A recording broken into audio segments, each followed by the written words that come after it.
গরম পানি দিয়ে পরিষ্কার করলাম ভিউয়ার্স। এই জায়গা দেখাও, এই যে দেখেন সাদা ধবধবে, একদম সাদা ধবধবে হয়ে গেছে, দেখছেন?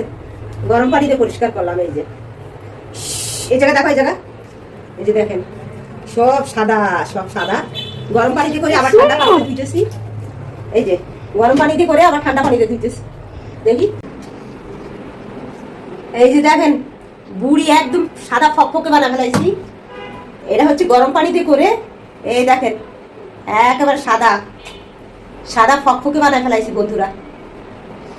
এখন প্রথমে গরম পানি দিছি, গরম পানি দিয়ে পরিষ্কার করে তারপরে আবার ঠান্ডা পানিতে ধুয়ে নিলাম।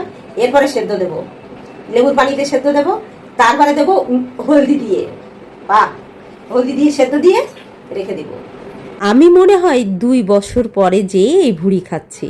তো বন্ধুরা, আমার ভুড়ি এনেছিলাম এর কারণ হচ্ছে আমার ছেলে কিন্তু ভুড়ি খুবই পছন্দ করে।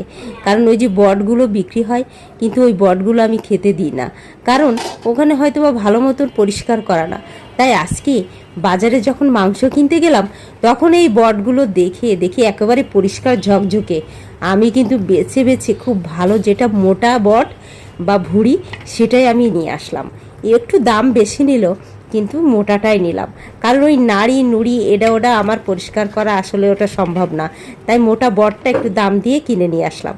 তো বন্ধুরা, দেখতেই পেয়েছো প্রথমেই আমি খুব সুন্দর করে কিন্তু পরিষ্কার করেছি, যেহেতু আমি বিষয়টা ইউটিউবে দেখেছি। আরও নিজেও খুব ক্লিনভাবে করার চেষ্টা করি, যাতে বাচ্চারা যেহেতু খাবে এবং আমরাও খাবো, সুন্দরভাবে ক্লিন করতে হবে। এই দেখো, একটু সামান্য একটু জাল দিয়েছি, উপরে তেলটা ভেসে এসেছে বন্ধুরা, আর দেখতেও খুব সুন্দর লাগছে।